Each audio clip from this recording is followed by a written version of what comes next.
안녕하세요. 성경 통독을 돕는 바이블 가이드입니다. 오늘 말씀은 열왕기상 12장부터 14장까지입니다.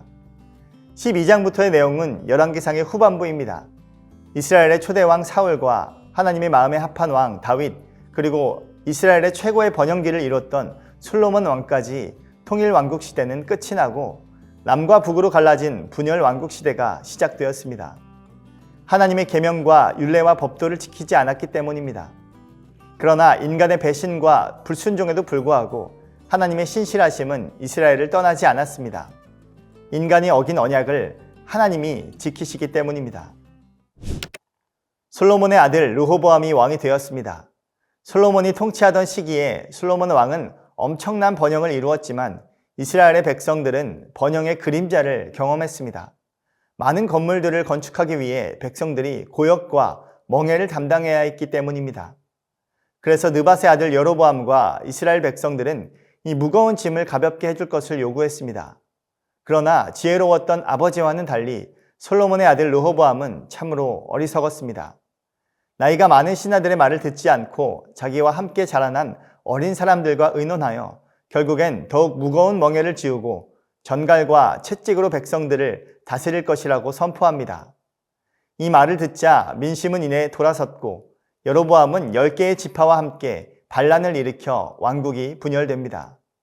여로보암은 이스라엘 백성들이 예루살렘 성전에 제사를 드리러 가다가 다윗의 집안으로 마음이 돌아설 것을 염려하여 두 금송아지를 만들어 하나는 베델에 두고 하나는 단에 두어 경배하도록 합니다. 또한 산당들을 짓고 레위 자손이 아닌 보통 백성으로 제사장을 삼고 유다의 절기와 비슷한 절기도 만들었습니다. 새로운 성전 시스템을 만든 것이죠. 이것은 심각한 우상 숭배였고 여호와 하나님을 거역하는 악한 행동이었습니다. 이스라엘 왕국에 임했던 여호와의 영광의 구름이 걷히고 짙은 먹구름이 들이오고 있음을 보여줍니다.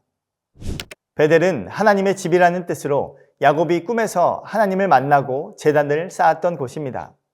여로보암은 이러한 상징적인 의미가 있는 곳에 금송아지와 제단을 세우고 여호와의 제단이라고 속였습니다. 그래서 하나님은 유다에서부터 베델까지 하나님의 사람을 보내어 우상의 제단을 향해 경고의 말씀을 선포하게 하셨습니다. 다윗의 집에 요시아라 이름하는 아들이 나올 것인데 그가 산당의 제사장들을 제물로 바치고 사람의 뼈를 사를 것이라 예언합니다. 또한 그날의 징조로 제단이 갈라지며 재가 쏟아질 것이라고 말합니다. 그 말을 들은 여로보암 왕이 하나님의 사람을 잡으라고 소리치며 손을 펴자 그 편손이 마르고 제단이 갈라지며 재가 쏟아지는 충격적인 일을 보게 됩니다. 여로보암은 곧바로 하나님의 사람에게 은혜를 간구했고 하나님의 사람의 기도로 왕의 손이 회복되자 그를 대접하려 하지만 하나님의 사람은 떡도 먹지 말며 물도 마시지 말고 왔던 길로 되돌아가지 말라는 하나님의 명령에 따라 다른 길로 가버립니다. 하나님의 사람이 여로보암을 떠나가는 모습은 하나님이 그를 떠나셨다는 것을 우리에게 상징적으로 보여주고 있습니다. 이 소식을 들은 베델의 한 늙은 선지자는 하나님의 사람을 뒤따라가서 자기도 선지자임을 밝히며 거짓말로 그를 속여 집으로 들이고 떡과 물을 먹게 했습니다. 하나님의 말씀과 상충되는 예언에도 그는 확인하지 않았고 결국 불순종을 하게 되었습니다. 속이는 자뿐만 아니라 속는 자도 그에게 책임이 있음을 보여줍니다. 이러한 일이 있었음에도 여로보암은 그의 악한 길에서 떠나지 않았고 결국 그는 북이스라엘의 왕들을 평가하는 악한 기준점이 되었습니다. 다윗의 길과 상반되는 여로보암의 길이 된 것입니다. 그때 여로보암의 아들 아비야가 병에 들었습니다. 아들이 병에 든 사건은 결코 우연이 아니었습니다. 하나님께서 이를 통해 주시고자 하는 메시지가 있었습니다. 여로보암은 아들을 고치기 위해 아내를 아히야 선지자에게 변장시켜 보내지만 하나님은 이미 아히야 선지자에게 여로보암의 아내가 변장하여 올 것과 그에게 할 말을 일러주셨습니다. 여로보암의 아내가 오자 선지자 아히야는 그 아들이 죽을 것과 여로보암의 집안 남자들이 죽어 그의 왕위가 끊어질 것을 선포했습니다.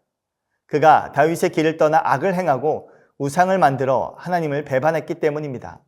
하나님은 왜 아픈 아들을 아버지의 죄 때문에 죽게 하시는 걸까요?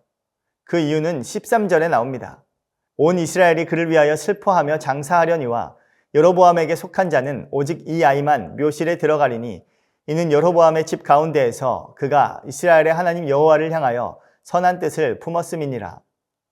우리는 죽는 것이 나쁘거나 저주받은 것으로 생각할 수 있지만 하나님은 그가 하나님 여호와를 향하여 선한 뜻을 품었기 때문에 복된 죽음을 맞이하게 될 것을 말씀하십니다. 악한 자로 장수하는 것보다 선한 자로 단명하는 것이 더 복되다는 것을 보여주는 말씀입니다.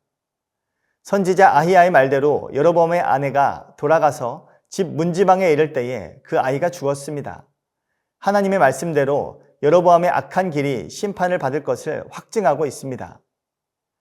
한편 솔로몬의 아들 르호보암은 41세의 나이로 유다의 왕이 되었습니다. 지금으로 봐도 어린 나이가 아닌데 참으로 철없는 왕이었던 것 같습니다. 하나님께 대한 불순종의 결과로 나라가 이렇게 찢어졌음에도 불구하고 그는 여호와 보시기에 악을 행하며 산당과 우상과 아세라 상을 세웠고 그 땅에 남색하는 자와 가증한 무리가 있었습니다. 또한 애굽 왕 시삭으로 인해 성전과 왕궁의 보물과 솔로몬의 금 방패를 빼앗겼습니다. 또한 르호보암과 여로보암 사이에 항상 전쟁이 있었습니다. 민족이 민족을 대적하여 일어나는 비극이 시작되고 있는 것입니다.